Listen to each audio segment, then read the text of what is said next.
how far are you willing to go to acquire Greenland? You'll find out. Greenlanders have made it clear they don't want to be part of the U.S.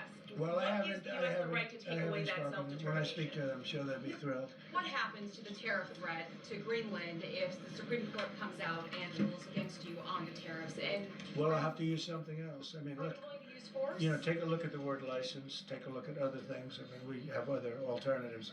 But what we're doing now is the best, the strongest, the fastest, the easiest, the least complicated. Sir,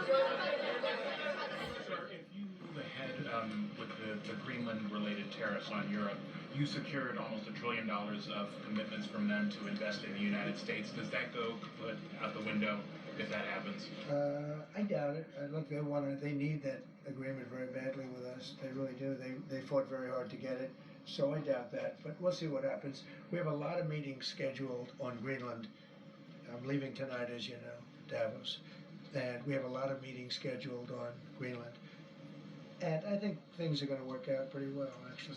If a consequence of your determination to take control of Greenland is the ultimate breakup of the NATO alliance, is that a price you're willing to pay? You mean the breakup of it's very the NATO interesting. alliance? So I think something's going to happen that's going to be very good for everybody. Nobody's done more for NATO than I have, as I said before, in every way. Getting them to go up to 5% of GDP was something that nobody thought was possible, and pay. At 2% they weren't paying. At 5% they are paying. And they're buying a lot of things from us, and they're giving them, I guess, to Ukraine. That's up to them, but they're giving them to whoever they're giving them to, but they're buying a lot. I think that we will work something out where NATO's going to be very happy and where we're going to be very happy.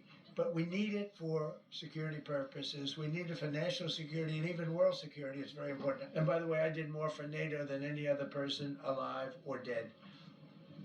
Nobody's done for NATO. And I think for the most part, they'll tell you that. I think you could ask the Secretary General about that, but he said it a lot. I've done more for NATO than anybody, and I see all this stuff, but NATO has to treat us fairly, too. The big fear I have with NATO is we spend tremendous amounts of money with NATO, and I know we'll come to their rescue, but I just really do question whether or not they'll come to ours. You know, I'm just asking. Just saying, right?